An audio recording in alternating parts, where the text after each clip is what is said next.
안녕하세요. 3 그리고 4주의 일진으로 배우는 사주 명리학 12번째 시간 시작하도록 하겠습니다. 오늘은 양력으로 2018년 11월 18일이고 음력으로는 2018년 10월 11일입니다. 명식을 보면은 무술년, 개해월, 갑인일이 되고 오늘의 일진은 갑인이 됩니다. 오늘의 명식을 보게 되면 갑목일간이 수왕절인 초겨울인 해월에 태어났습니다. 갑목이라고 하는 것은 양목에 해당이 됩니다. 을목이라고 하는 것은 음목에 해당이 되겠죠. 그래서 갑목이라고 하는 것은 양목에 해당이 되는데 대립목이라고 이렇게 표현을 합니다. 대립목이라고 하는 것은 뭐냐면 큰 숲을 이루는 나무라는 뜻입니다. 즉, 뭐 큰 소나무라든가 뭐 전나무, 은행나무, 뭐 기타 등등 뭐 아름드리 큰 나무들이 많이 있죠. 이런 큰 나무들을 갑목이라고 많이 비유를 하죠. 이런 갑목은 향천성이라고 하는 걸 가지고 있습니다. 이 그림을 한번 보시면은 나무라고 하는 것, 특히 이 갑목이라고 하는 것은 주변으로 퍼지는 것이 아니라 하늘 높이 올라가려고 하는 그런 성질을 가지고 있죠.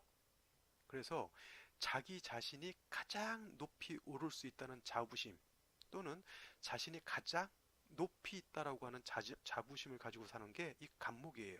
그래서 갑목 일간인 사람들이 대개 보면은 자존심이라든가 자존감 같은 게 아주 강합니다. 그죠? 자존감이 강한 만큼 뭐예요? 다른 사람들한테 지거나 다른 사람들하고 경쟁을 해서 자기가 안 좋게 되거나 하는 것을 되게 좋아하지 않아요. 갑목이라고 하는 것은 자기가 가장 높이 되는 것을 바라는 것이잖아요. 그래서 이 갑목 일간들은 되게 두령 기질이 두령 아시죠? 두령. 그 다음에 뭐 보스 하다못해 친구들끼리 개모임을 한다 하더라도 자기가 개장을 해야 되는 그런 보스 기질을 갖고 있는 게 이 갑목일간들이에요. 그 다음에 갑목의 성정은 대개 보면은 고지식합니다. 고지식하고 완고하죠. 태풍이 불거나 강풍이 불어도 이 갑목일간들은 부러지면 부러질지언정 뭐 타협하거나 뭐 그런 성향들이 아니에요. 갑목이 태풍 바람 세게 분다고 뭐 태풍하고 뭐 타협하고 그럽니까? 그렇지 않죠. 자기가 부러질지언정 끝까지 버티는 것이 그 갑목입니다. 그러니까 우두머리 같은 걸 하더라도 그 뭐야 자기네 어떤 조직이라든가 자기네 단체들을 끌고 갈 수 있는 어떤 카리스마 같은 게 있는 것이죠.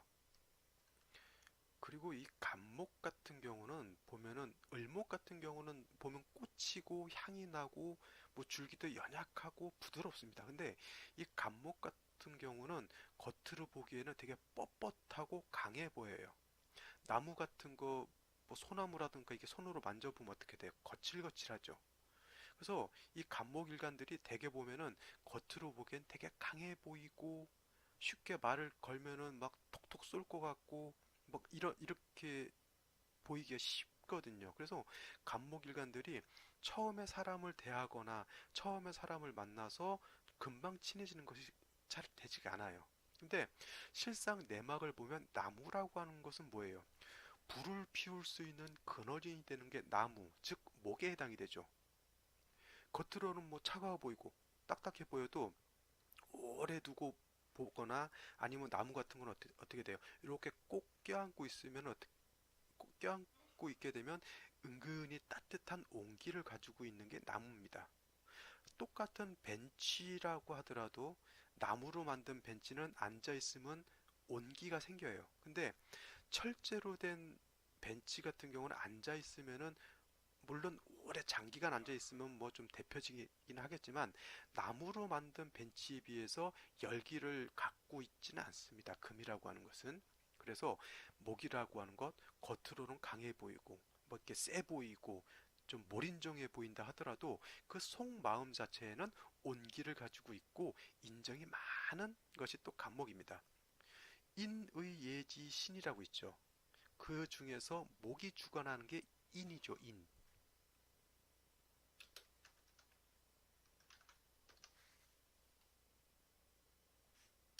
요 인을 뜻하죠. 인자함을 뜻하는 거예요.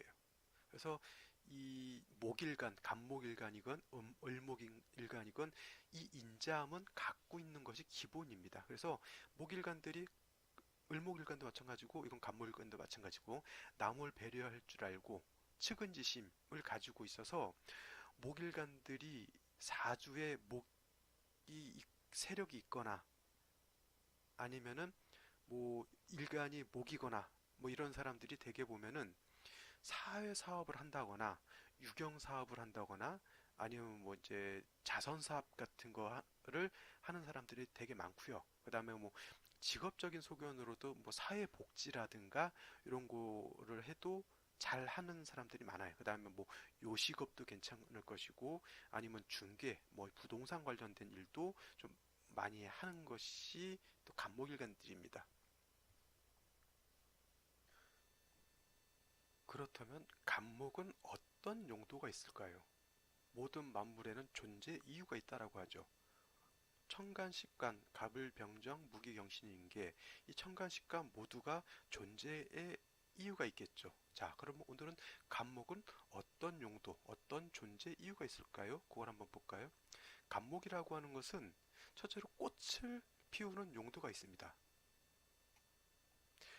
두 번째로는 다자란 간목, 큰 나름들이 뭐 소나무라든가 이런 것 같은 경우는 도끼나 전기톱으로 베서 쿵 궁궐이나 큰 사찰을 지을 때 버팀목이나 대들보 등으로 쓰는 그런 목적이 있어요. 즉 동량지목으로 쓴다라고 하죠.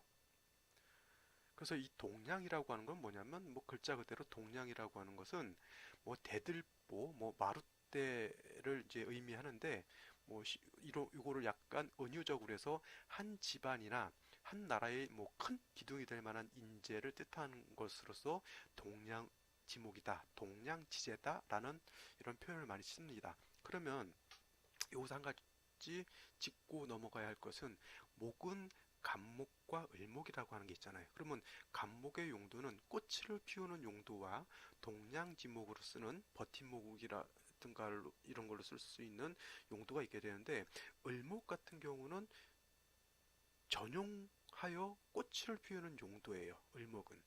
을목, 질환, 난초 같은 걸 잘라다 기둥으로 쓰진 않습니다. 그러면은 간목은 용도가 두 개네요. 물론 두 가지로 지금 말씀을 드렸는데 만약 둘 중에 하나 어떤 것이 간목이 진정한 간목의 용도가 될까요? 라고 이제 묻는다면은 간목의 용도는 꽃을 피우는 용도가 아니라 동량지목으로 쓰는 게 원래 간목의 목적인 것이고요. 을목은 그야말로 꽃을 피워서 세상의 아름다운 향기와 아름다운 자태를 드러내는 것이 을목의 목적인 것입니다. 이것은 구분을 명확히 해두시고 넘어가는 게 좋을 것 같습니다. 그림을 보시면 뭐 이 그림이나 뭐 이 그림을 요 그림을 이렇게 보게 되면 이거는 이제 뭐 목련꽃 같고요. 이거는 뭐 매화라든가 뭐 벚꽃 이렇게 보이는데 이게 이제 간목인데도 이렇게 봄이나 여름 되면 이제 꽃을 피게 되는 것이고요. 아니면 이제 이렇게 큰 나무 이렇게 뭐 큰 나무 같은 경우는 이제 배다가 뭐 버팀목이라든가 이제 이렇게 쓰는 것이죠. 이게 두 가지가 간목의 용도가 되겠는데 목적은 동량지목으로 쓰는 것이 간목의 용도라고 하는 것 말씀드렸고요. 간목이 봄에 태어나게 되면 어떨까요? 간목이 봄에 태어나게 되면 아직은 겨울에 전월 뭐 축월에 차가운 기운이 아직은 남아 있어서 춥습니다. 그래서 봄 특히 인월 정도에 태어나게 되면 화가 있어서 따뜻하게 해 주어야 봄에 나무가 새싹을 피우고 꽃을 피울 수가 있습니다. 자, 적천수에 춘불용금이라는 말이 있어요. 춘불용금.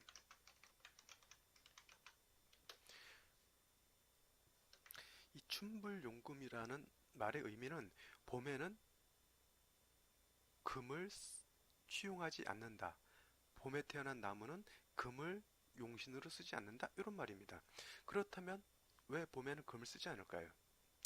대개 봄을 인월, 묘월, 진월로 구분을 해서 인월은 초춘이고 묘월은 중춘이고 그 다음에 진월은 개춘이라고 표현을 하죠.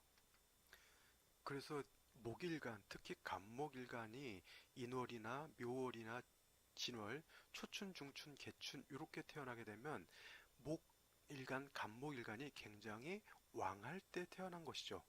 그래서 용신치용법에 따르게 되면 일간이 왕하면 어떻게 돼요? 관성으로서 억제해라 이런 말이 있습니다. 그러면은 적천수에서 춘불용금이라고 했으니 간목이 인월이나 묘월에 태어나서 왕하면 금을 써야 되는데 금을 쓰지 말라고 했죠. 왜 그럴까요, 이것이?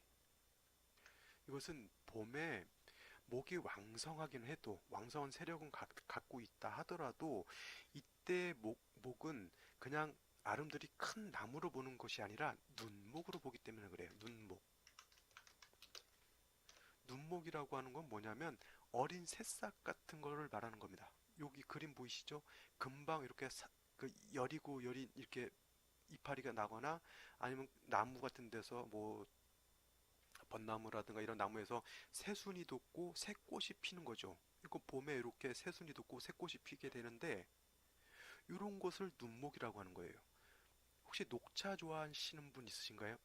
녹차 중에도 그 크기에 따라서 뭐 세작, 중작, 뭐 대작 이렇게 나눠지게 되는데 세작 같은 경우는 가장 어린 잎으로 만든 차를 말하는 것이고 중작 같은 경우는 세작보다는 좀 큰 것, 그 다음에 대작은 뭐 큰 차입으로 만드는 뭐 엽차용으로 쓰는 그런 녹차들을 말하는 것인데 봄의 목이라고 하는 것은 녹차의 세작과 같은 거예요. 그 세작이라고 하는 게 새 혓바닥 같이 생겼다고 해서 이 세작이라고 이렇게 말을 한다고 하던데 그와 같은 여리고 약한 뭐 새싹에다가 금을 쓴다라고 하는 것은 어떤 의미가 되냐면 봄에 아직 한기가 남아있다 그랬잖아요. 그래서 새싹이 피고 있는데 이 그림과 같이 이렇게 새싹이 피고 있는데 서리가 내리는 거하고 똑같아요. 아니면 눈이 3월이나 4월에 오는 경우도 있어요. 산골 같은 경우에는 새싹이 피고 새순이 돋고 있는데 서리가 내린다거나 눈이 오게 되면 이 새싹들이 다 얼어 죽게 되죠. 내지는 새가 와서 이 새싹을 쪼아버린다거나 하면 어떻게 돼요? 이 새싹이 다 죽게 되는 거예요. 그러면 그 나무는 새싹을 피울 수가 없게 되면 꽃을 피울 수도 없게 될 것이고 꽃을 못 피우게 되면 어떻게 돼요? 그해 가을에 결실을 맺을 수가 없는 것이죠. 그래서 절대적으로 물론 절대적이지는 않습니다. 나무 같은 경우 감목이 봄에 태어났을 때는 금을 쓰기보다는 따뜻한 햇볕이라든가 따뜻한 난로 같은 게 있어서 기온을 따뜻하게 해주고 나무를 따뜻하게 해주면 어떻게 돼요? 더 왕성한 활동을 해서 더 많은 꽃과 더 많은 싹을 이렇게 발산을 하게 되겠죠. 이러한 이유로 봄에는 금을 취용하지 말라는 것입니다. 그런데 예를 들어서 간목이 인월에 태어나가지고 화는 없고 병화나 정화는 없고 목은 왕한데 뭐 그렇게 된 경우는 어떻게 돼요? 이럴 때는 부득이 금이 있으면 금을 써야 되겠죠. 뭐 100%뭐 봄에 태어난 간목은 금을 쓰지 마라 이런 개념은 아닐 겁니다. 그죠? 그래서 요와 같은 이치 이거는 용신치용법은 일간이 왕하면 관성으로서 일간을 억제해야 된다라고 하는 것은 일반론적인 용신치용법을 말하는 것이고요. 간목이 인월이나 묘월에 태어났을 때 금을 쓰지 말고 화를 써야 된다라고 하는 것은 간목 일간의 개인적인 일간만의 그 특성 때문에 나오는 것이기 때문에 이런 것들 일간의 특성들 같은 경우는 잘 이해를 하고 있어야 용신을 취용할 때 도움이 될 것이라고 생각돼요. 춘불용금 이 개념 이해하시겠죠? 다음으로 간목이 여름에 생하게 되면 화는 왕하고 일간인 간목은 약해지게 됩니다. 자, 여름이라고 하는 것은 대개 4월, 5월, 미월을 말하죠. 4, 5, 미월을 말하는데 이제 화가 왕한 것은 4월과 5월 정도를 말하죠. 이때가 되면 목이라고 하는 것은 병지 내진 사지에 해당이 되는 것이고요. 화라고 하는 것은 이때는 노광지에 해당이 됩니다. 따라서 일간인 목은 약하고 식신상관인 화는 왕하기 때문에 이때는 사주의 격으로 놓고 치면은 목화 진상관이 되죠. 자, 진상관과 가상관이라고 있죠.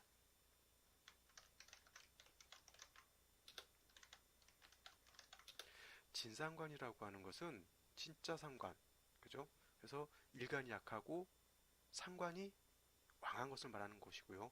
가상관은 일간이 왕하고 상관이 약한 것을 말하는 거예요. 그래서 진상관이 되게 되면은 일간이 약하기 때문에 이때는 반드시 수라고 하는 게 있어서 약하고 쇠가래진 목을 도와야 합니다. 또 이때 수가 있게 되면 일간만 돋는 것이 아니라 왕한 화도 제어를 해줄 수가 있는 것이죠.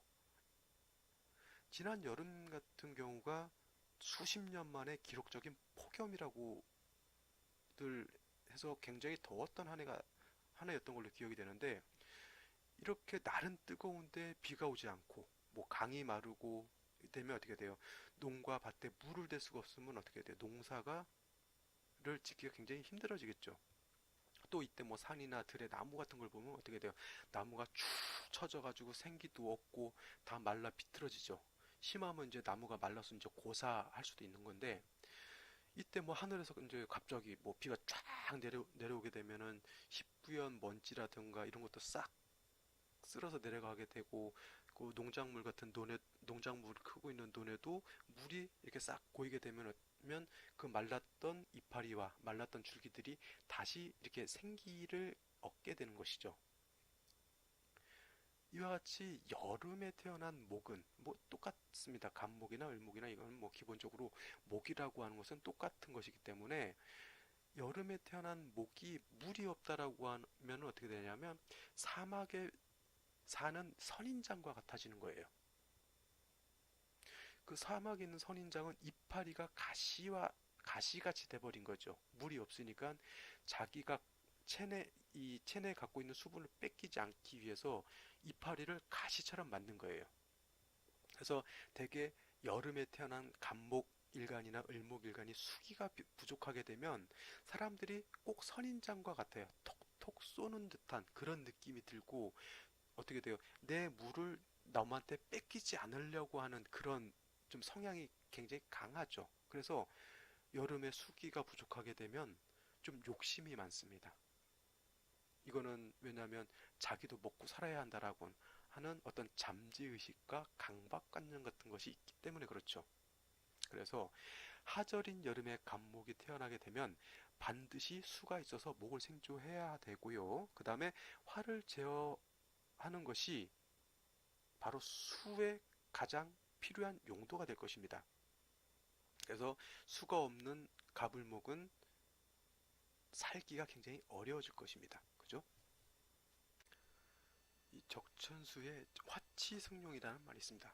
화치승룡. 자, 이 말은 화가 치열하면 용을 타라라고 하는 뜻이죠. 화가 염렬하고 아주 치열하게 불타오르면 용을 타라라고 하는 말입니다. 여기서 용이라고 하는 것, 이 용이라고 하는 것은 진토를 의미하죠. 진토. 이 진토라고 하는 것을 보면은 지장간에는 을목, 개수, 무토가 있어요.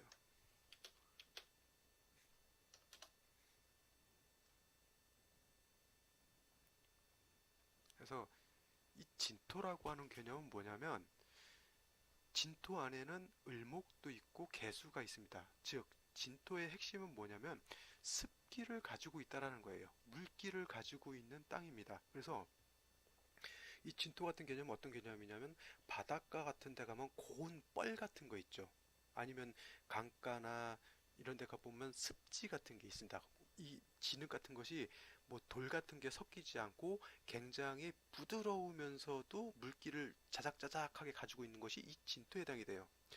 축토라고 하는 것은 뭐냐면, 축토 안에는 개수, 신금, 기토가 들어있죠. 축토 안에는. 그래서 축토도 개수를 가지고 있어서 습토, 물기를 가지고 있는 땅이기는 한데, 그 안에는 신금이 들어있으니 자갈이 섞여 있는 거하고 똑같아요.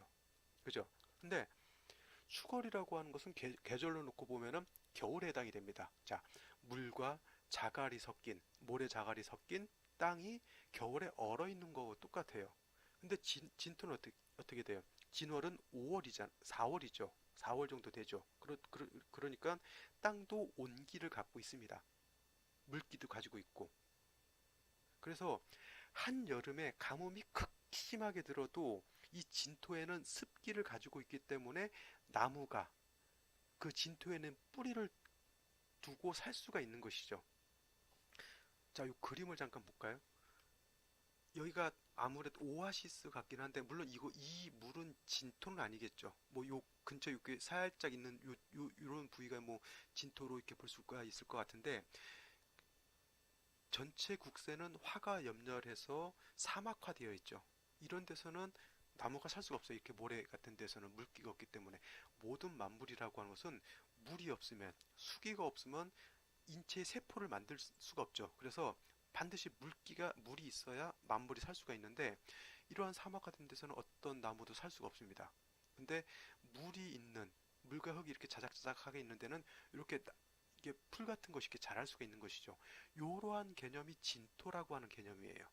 그래서 화치승령이라고 하는 개념은 뭐냐면, 간목이 뭐 4월이나 5월에 태어났는데 천간으로 병정화가 투출하고 해서 화가 너무 치열하게 되면 어떻게 돼요? 이걸 이때는 되게 보면 종격을 이루게 돼요. 종격, 종합격이 되겠죠. 그래서 염상격이 돼야 되는데, 진토가 있으면은 간목이 종하지 않고 그 뜨거운 열기를 진토가 흡수를 해서 목의 뿌리를 배양할 수 있는 능력을 가진 게 진토입니다. 그래서 화치승룡이라는 말, 여름에 화가 왕하면 진토를 타라. 그 뜻이 고와 같은 의미를 갖고 있는 거예요. 여기도 보면은 야자수 같은, 이 그림을 보면 야자수 같은 나무가 살고 있죠. 다 사막인데도 물기가 있고 습기가 있는 데서는 이렇게 살 수가 있는, 그 동식물이나 이런 것들이 살 수가 있는 것입니다. 근데 한 가지 좀 생각해 봐야 할 것이, 화치승룡이 되는 사주가 좋은 사주일까요? 나쁜 사주일까요? 좋은 사주요. 제가 봤을 때는 별로 안 좋은 것 같은데. 원래 간목이라고 하는 것이 4월이나 5월에 태어나면 수기가 있어야 되잖아요. 수기가 있어야 되고, 4, 5월에는 수가 약하기 때문에 반드시 금이 있어서 이 수기를 생조를 해줘야 되는 거예요. 그래서 간목이 4월, 5월에 태어나면 수가 개수나 임수가 천간에 투출하고, 뭐 지지나 천간에 신금, 개수, 경금, 신금이 있어서 수를 생하게 되면 이런 사막화 같은 현상이 나타나지 않죠. 이런 경우는 어떻게 돼요? 큰 산이라든가 이런 데 비가 흡족하게 내려가지고 큰 숲이 울창하게 이루어진 그런 곳에 간목이 살게 될 겁니다. 그게 원한적이고 그게 좋은 사주죠. 근데 화치승룡이라고 하는 것은 극단적인 상황을 말하는 거죠. 여름에 막 한 달씩 비가 안 와가지고 지난해나 그 지난해에도 소양강 댐 물이 다 말라버렸어요. 그래도 그 중에 수심이 깊은 데는 물기를 갖고 있죠. 그게 화치승룡인 거예요. 그게 진토거든요. 물기를 갖고 있는 것. 근데 안 좋은 상황에서 자기 혼자 거기에 발 담그고 사는 거죠. 그러니까 결코 화치승룡이라고 해서 좋은 사주로 보기는 힘들어요. 그렇지 않겠냐고요. 그죠? 자, 이번에는 간목이라고 하는 것이 가을에 태어나게 되면 어떡할까요? 가을에 태어나게 되면. 간목이 가을에 태어나게 되면 금은 왕하고 일간은 약할 때 태어나게 되는 거죠. 신유술은 간목 입장에서 놓고 보면 포태법으로 절퇴지에 해당이 돼요. 절퇴지. 절퇴지라고 하는 건 뭐냐면 가장 약할 때에 해당이 되는 것이죠. 근데 신월, 유월 같은 경우, 이 신유월에 금은 어떻게 돼요? 노광지에 해당이 되죠. 간목 입장에서 금이라고 하는 것은 관성인데 일간은 약하고 관성은 왕한 거죠. 간목일간이 예를 들어서 경금을 보게 되면 어떻게 돼요? 이건 살중신경한 사주가 되는 거예요. 그래서 간목이 신유월에 태어나게 되면 반드시 뭐예요? 일간이 왕해야 할 필요가 있어요. 금왕절인 신유월에 태어나게 되면 일간이 왕해야 된다. 왕해야 좋다. 이렇게 쓰면 되겠네요. 왜냐하면 절퇴지에 태어났다라고 하는 것은 일간이 약하기 때문에 일단 일간이 살아야 되는 거예요. 그죠? 그래서 이제 뭐 인비, 있어야 되겠죠. 인성이라고 하는 수가 있어서 나를 도와주거나 아니면은 비견이나 겁재 같은 것이 있어서 나를 도와줘야 되겠죠. 자, 적천수의 간목이 가을에 태어나게 되면 추불용토라고 그랬습니다. 자, 봄에 태어나면 춘불용금이라고 그랬죠. 그래서 간목이 봄에 태어났을 때는 금을 용신으로 쓰지 않는다. 근데 간목이 가을에 태어나게 되면 추불용토라고 해서 토를 용신으로 쓰지 않는다 그랬어요. 이거 어떤 의미가 있을까요? 자, 가을은 말씀드렸지만은 신월과 유월이라 그랬죠. 신월과 유월. 근데 이때 금이 아주 왕성한 때에 해당되기 때문에 다시 토가 있게 되면 어떻게 돼요? 일간은 약하고 관성인 금이 왕한 중에 다시 토가 있게 되면 이 토가 금을 다시 생해주겠죠. 그렇게 되면 사주가 어떻게 되냐면 제살태왕이 되는 거예요. 이 제살태왕이라고 하는 건 뭐냐면 살이 왕하잖아요. 근데 재성이 다시 있게 되면은 이 재성이라고 하는 게 살을 다시 생해주죠. 근데 일간은 약한 거잖아요. 나 혼자서 나 혼자서 관살을 감당하기도 힘든데 옆에서 누가 그 관살을 더 짊어지게 하는 거하고 똑같습니다. 예를 들어서 역도 선수가 있어요. 뭐 제가 역도를 한다고 생각해 볼까요? 저는 체력이 약해가지고 기껏 들어야 한 30kg, 40kg밖에 들 수가 없습니다. 이거 이상을 들면 오히려 내가 몸을 상하게 되는 거죠. 어렵사리 50kg를 딱 들었어요. 들었는데 내 친구가 장난친다 거기다 50kg를 던져놓으면 어떻게 됩니까? 그거는 내가 감당할 수 있는 능력이 안 되는 거죠. 간목이 신유월에 태어나게 되면 일간이 약하기 때문에 그 왕한 관살을 감당하기가 힘들죠. 그래서 아까 말씀드렸지만 일간이 왕한 것을 좋아한다 그랬어요. 필요하다고. 근데 일간이라고 하는 건 어차피 뭐 능력이라고 하는 것은 한계가 있는데 토가 있어서 관살을 다시 생겨주게 되면 내가 받아야 할 부하가 더 커진다라고 하는 개념이에요. 그래서 가을에 태어난 금은 가을에 태어난 금이 아니죠. 가을에 태어난 간목은 토를 용신으로 쓰지 않는다라고 기본적으로 알아두시고요. 근데 이것도 절대적으로 이렇게 생각하시면 안 되는 겁니다. 왜냐하면 간목이 신월에 태어났다 하더라도 뭐 신월 빼고 다 목으로 이루어질 수도 있어요. 그죠? 그런 경우에는 오히려 관살을 생해줘야 되는 거예요. 그런 경우는 오히려 제자약살이 되는 거예요. 제자약살이라고 하는 거는 뭐냐면 원래 살이라고 하는 것은 중화를 시켜줘야 되는 것에 해당이 되는 건데 간목이 신월에 태어나게 되면 일간이 약하기 때문에 토를 쓰면 안 되는데 반대로 간목이 신월에 태어났는데 월령 빼고 다 목이라고 하면 이거는 사주 국세가 바뀌죠. 일간이 왕한 걸로 되고 칠살인 신금은 약한 걸로 되는 겁니다. 이때는 어떻게 돼요? 약한 신금 오히려 도와줘야 되는 거죠. 그게 제자 약살로 사주의 격국이 이렇게 변하는 거죠. 그래서 사주를 볼 때 물론 고전 이론도 좋고 요즘 또 신생 이론들이 또 많이 나와 있습니다. 그래서 그런 거 하나하나 보면서 이론을 체득하고 사주를 보면서 하나하나 대입해보고 하나하나 검증해보는 것은 중요한데 어느 한 이론만을 맹신하거나 하는 것은 절대적으로 금물이에요. 어떤 사람은 고전 이론에 너무 얽매여서 그렇게 자기 이론을 주장하는 사람이 있고 어떤 사람은 또 신살이라고 하는 이론에 좀 비중을 둬서 사주를 보는 사람들이 있고 아니면 요즘 또 새로운 이론들이 또 좀 낯선 이론들이 많이 이렇게 만들어지고 있어요. 근데 이런 거죠. 뭐 교회가 불교를 배척하고 불교가 교회를 배척하고 이런 게 아니라 서로 상생하는 것이 좀 필요한 거잖아요. 종교 같은 것도 이런 명리 쪽도 마찬가지인 것 같아요. 옛날 고전 이론이 다 나쁜 것도 아니고요.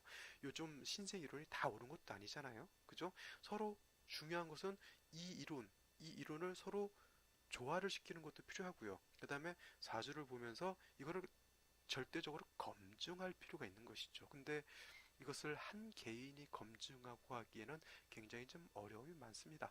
그래서 이런 거는 이제 같이 뭐 명리에 관심이 있는 사람들 내지는 뭐 술사들 이렇게 해가지고 서로 의견 같은 거 많이 좀 교류 같은 거 하면은 명리학이 좀 더 발전하지 않을까 이렇게 생각이 드는 것이죠. 자, 다음으로 넘어가 보도록 하겠습니다. 위에서 이 간목의 용도는 두 가지가 있다고 얘기를 했죠. 첫째는 꽃을 피우는 용도가 있고, 둘째는 작벌에서 동량지목으로 쓰는 용도가 있다고 했습니다. 그래서 대개 간목이 봄이나 여름에 태어나게 되면은 이때는 꽃을 피우는 용도로 보시면 됩니다. 봄이나 여름에는. 근데 가을이나 겨울에 간목이 태어나게 되면 이때는 다자란 성목, 아름드리 큰 나무로 보는 거예요. 낙낙장성 같은 거 있죠. 그렇게 해서 성목으로 보기 때문에 이때는 작벌에서 동량지목으로 쓰는 것이 주 용도가 됩니다.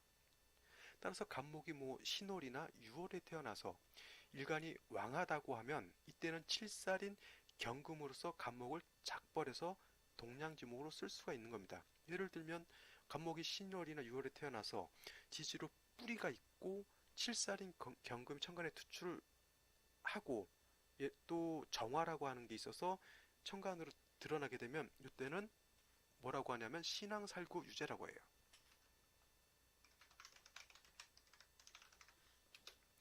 신왕살구 유제라고 하는 거는 뭐냐면 신왕, 일관이 왕하고 살고 살도 왕하고 유제, 제함이 있다라고 하는 뜻이죠. 이렇게 되면 뭐라 그랬냐면 출창입상이라 그랬어요.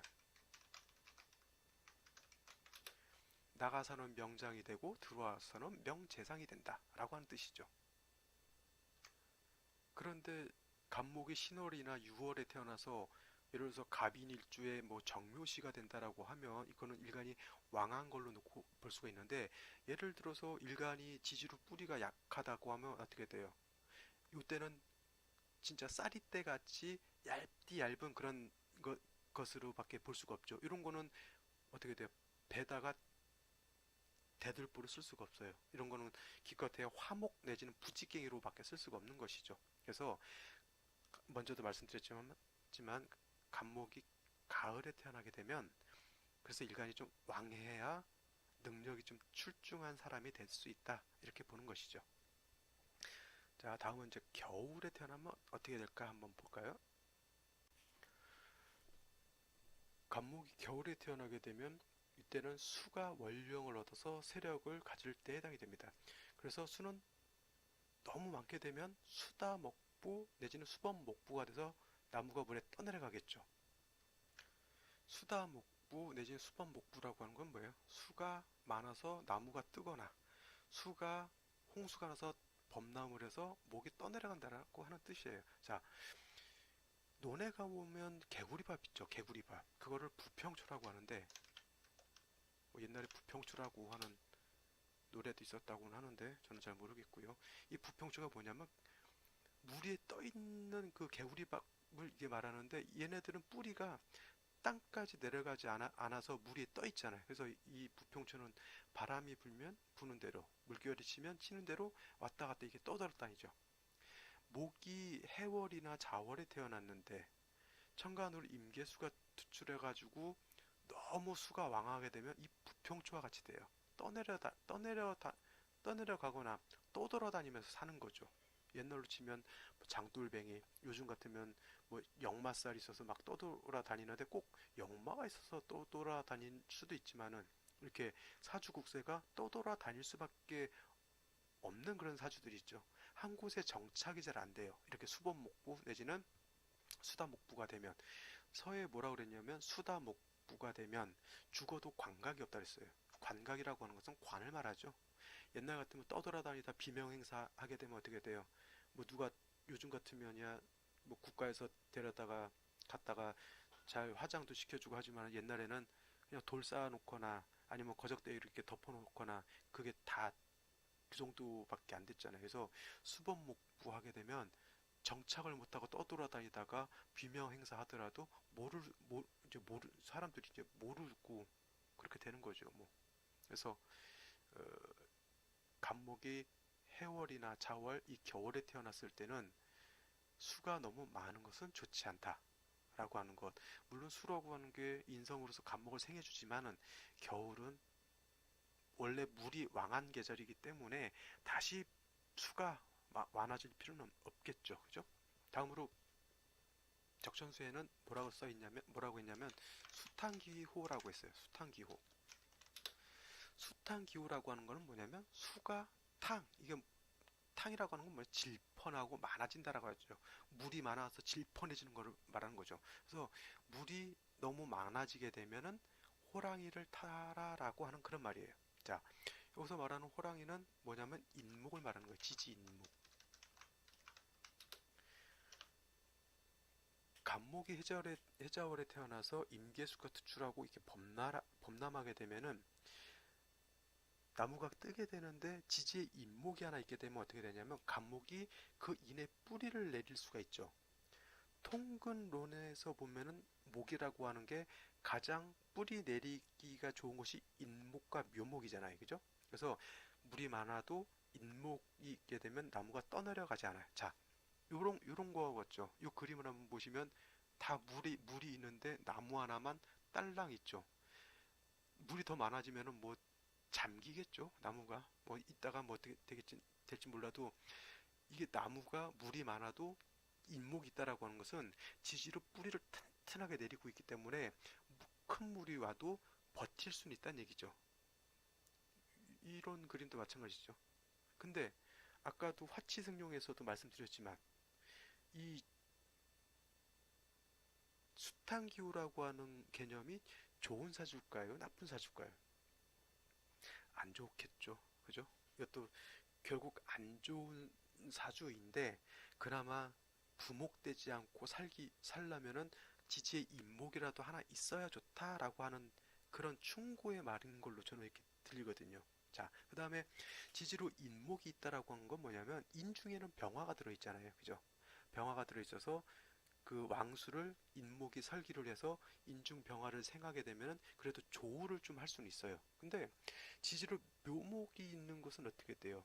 묘에는 화의 기운이 들어있지 않죠. 그래서 물론 간목이 묘에도 뿌리를 둘 수 있지만 묘목에는 온기가 없어요. 화기가 없다는 얘기죠. 그래서 묘목이 있는 것보다는 인목이 있는 게 훨씬 좋겠죠. 똑같은 목이라 하더라도. 또 간목이 겨울에 태어나게 되면 한목향양이라고 했어요. 한목향양. 뜻은 차가운 나무는 따뜻한 양을 향한다라고 하는 개념이죠. 이 그림을 한번 봐보세요. 겨울에 수가 많다라고 하는 것은 물론 이게 물이 많아서 나무가 뜨고 이렇게 이런 개념으로 놓고 볼 수 있지만 겨울에 수가 많다라고 하는 것은 이렇게 눈보라가 치는 거하고 똑같거든요. 그러면 이 나무 줄기라든가 이런 데 습기라든가 물기가 있게 되면 어떻게 돼요? 나무 가지가 다 이렇게 얼게 되죠. 이와 같이. 그래서 간목일간이 해월에 태어나서 화를 보게 되면 얼어붙은 물을 녹여서 나무가 살 수 있게 되는 것이죠. 그래서 동절의 화는 목을 설기시키는 것이 아니라 오히려 목을 생하는 역할을 하게 되는데 이것을 반생의 공이라고 합니다. 반생의 공. 원래 화라고 하는 것은 목의 기운을 설기하는 것인데 겨울에는 수라고 하는 것이 너무 많아서 오히려 나무를 얼게 만들 때 화가 있게 되면 목의 기운을 설하는 게 아니라 물을 녹여서 나무를 살릴 수 있게 만드는 여건을 만들어 주는 것이죠. 그래서 이때는 화가 목의 기운을 설하는 것이 아니라 오히려 목을 살린다 해서 반생의 공이라고 하는 것입니다. 결국 나무라고 하는 것은 기본적으로 땅에 뿌리를 두고 태양의 빛을 받아서 사는 게 나무죠. 그래서 땅은 비옥하고 하늘은 맑고 화창하게 되면 나무가 잘 자랄 수 있는 여건이 됩니다. 이를 이루러 뭐 천화지윤 직립청고라고 이렇게 표현을 했는데 이 표현이 굉장히 멋있긴 합니다. 하늘은 맑고 화창하고 땅은 비옥하고 뭐 물기도 있고 촉촉하고 뭐 이렇게 되어 있으면 나무라고 하는 것은 곧게 서서 천년을 산다라고 하는 그런 뜻이죠. 그래서 천하지운 직립청고라고 합니다. 자, 간목에 대해서 좀 이해하실 수 있겠죠? 명식을 보면 간목일주가 수왕절인 해월에 태어나서 월간에 이렇게 개수가 투출되게 되면은 수세가 아주 왕하게 됩니다. 그런데 일지를 보게 되면 어떻게 돼요? 인목을 보게 돼 있죠. 그래서 갑인일주가 되는데 참고로 갑인일주는 간여지둥이라고 하죠. 간여지동이라고 하는 것은 천간이 지지와 더불어서 같다. 그러니까 천간도 목이고 지지도 목이라는 것이죠. 이런 간요지동인 것들이 여러 가지가 있죠. 갑인, 을묘, 병호, 정사, 경신, 신유, 임자, 개해 뭐 이런 것들. 그다음에 무술, 무진, 기미, 기축 이게 다 간요지동인 그 명식 간요지동인 그 일주가 되죠. 자, 간요지동이 되면 일단은 뭐 성격들은 되게 대체적으로 많이 강하겠죠. 자, 그래서 간목이 해월이 태어나서 개수가 이렇게 투출하게 되면은 수가 왕한데 잘 보시면 인해가 이렇게 합을 하게 되면은 말씀드렸지만 해월이라고 하는 것은 뭐예요? 소춘이라 했죠. 소양춘. 겉으로 드러나도록 목이 왕한 것은 아니지만은 소양춘은 내적으로 목이 왕한 때에 해당이 돼요. 10월이라고 하는 것은. 근데 일지 인목이 있어서 인해가 이렇게 합을 하게 되면 이때는 해월이라 하더라도 마치 인월이나 묘월의 목처럼 일간이 왕해지게 돼 있어요. 그죠? 다음으로 연주를 보게 되면 이 개수가 한기를 가중시키는 것을 이 연간에 투출한 무토가 있어서 이 개수를 합거하게 되니까 이 개수가 한기를 가중하는 것은 잘 막을 수가 있겠죠. 말씀드렸지만은 목이라고 하는 것은 용도가 꽃을 피우는 용도가 있고 작벌에서 동량지목으로 쓰는 용도가 있게 됩니다. 자, 근데 꽃을 피우는 용도는 봄이나 여름에 나무는 꽃을 피우는 용도로 볼 수가 있지만은 그다음 아니고서 가을이라든가 겨울 같은 때에는 이때는 다자란 성목으로 보는 거예요. 그래서 간목이 해월에 태어나서 인해가 합해서 일간이 왕해지게 되면 이때는 성목으로 봐가지고 금을 용신으로 쓸 수도 있어요. 경금을 용신으로 동량지목을 만드는 용도.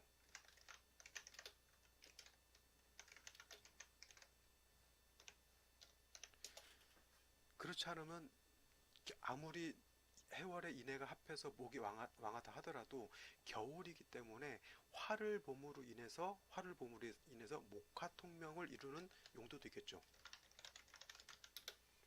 목화통명이라고 하는 것은 뭐냐면 목이라고 하는 것이 화를 봐서 통명의 기상을 이루는 것을 말합니다. 그래서 뭐 간목일간이 인월에 태어나서 병화를 보게 되면 이것도 목화통명이 되는 것이고요. 또 간목일간이 묘월에 태어나서 정화를 보는 것도 목화통명이 되는 것이죠.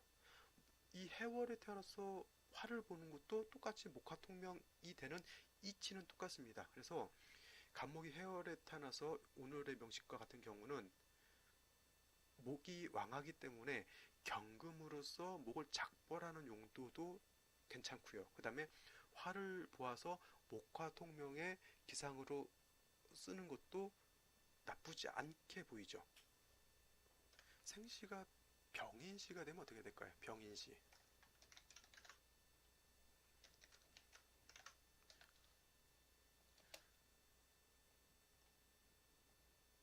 병인시가 된다라고 하면 그 사주에 금은 없죠. 술 중에 있는 신금을 용신으로 쓸 수는 없는 것이니까 이런 경우에는 간목이 해월에 태어나가지고 인해합하고 여기 시지에도 인목을 보게 되면 이거는 목이 아주 봄에 태어난 간목과 같이 왕해진 거예요. 이런 경우에는 병화를 써서 목의 기운을 설기하는 곳으로 용신을 쓰고요. 그 다음에 겨울이기 때문에 조우하는 용도로 쓰면은 되겠죠. 그래서 이때 용신은 이 병화가 용신이 되는 것이고요. 그 다음에 정묘시가 된다라고 하면 똑같습니다. 정화가 투출을 해가지고 목의 기운을 설기순세해서 목화통명이 되는 것은 똑같지만 중요한 것이 하나 있죠. 월령이 해월이라고 하는 겁니다. 해월은 춥기 때문에 목화통명을 이루기 위해서는 정화보다는 병화의 공력이 더 크다라고 하는 개념이에요. 그렇죠? 정화는 조우하는 용도에서 조우하는 용도로 보면 병화에 비해서 공력이 월등히 떨어집니다. 근데 또 이 간목일간이 정묘시가 되게 되면은 간목일간이 시지의 양인이고 시간에 정하는 상관이죠. 이렇게 되면 이 사람, 만약 이 사주가 이렇게 정묘시로 태어났다라고 하면 성격이 굉장히 불같은 성격일 거예요. 굉장히 왕하고 자존심도 강하고 고집도 세고 그런 성격으로 아마 태어나지 않을까 이렇게 보이고요. 경호시가 되면 어떻게 될까요? 경호시.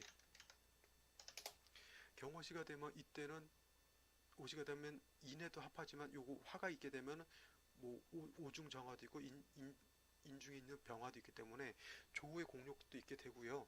이때는 조우 개념보다는 경금을 용신으로 써서 간목을 작벌하는 용도로 보는 게 더 맞을 거예요. 그래서 이때는 용신이 화라기보다는 용신이라고 하는 건 경금이 되는 것이고요. 화라고 하는 것은 따뜻하게 해주는 조우의 용법으로 쓰는 것이기 때문에 보좌가 되겠죠. 화라고 하는 것은. 근데 이 경금을 용신으로 쓰기는 쓰는데 경금이 뿌리가 지지로 약하다라고 하는 것은 좀 아쉬운 점이 될 것입니다. 뭐 마지막으로 임신계유시 보면은 이건 좋지 않겠죠. 임신시가 되면 어떻게 돼요? 인신충이 돼가지고 이건 인신충이 되게 되면 인해합이 다 깨져버립니다. 그 다음에 임수가 투출되게 되면 어떻게 돼요? 아까 말했지만 해월에 임수가 투출하게 되면은 이거는 수범 목부가 될 수 있는 가능성이 굉장히 크죠. 물론 연주에서 무술토가 있기 때문에 뭐 범담에서 부목되고 그러진 않을 것 같은데 그래도 임수가 투출하게 되는 건 별로 좋지 않고요. 그 다음에 개우시가 되는 것도 마찬가지죠. 뭐 유금이 있어서 일지에 뭐 임목과 충운되지 않는다 하더라도 개수가 투출하게 되면 아까 그림에서 보셨죠. 나뭇가지가 다 얼게 되는 거죠. 그래도 임신시는 인신이 충하기 때문에 인중병화가 상하지만은 개유시가 되게 되면은 인중병화가 살아있게 돼요. 그러니까 이때는 인중병화를 용신으로 쓸 수가 있게 되는데 개수가 투출하는 것, 임수가 투출하는 것은 마땅치 않다. 이렇게 생각하시면 될 것 같습니다. 뭐 다른 생시들도 한번 살펴보시면 좋을 것 같습니다. 오늘은 주말이고요. 주말 잘 보내시고 저는 또 내일 또 뵙도록 하겠습니다. 감사합니다.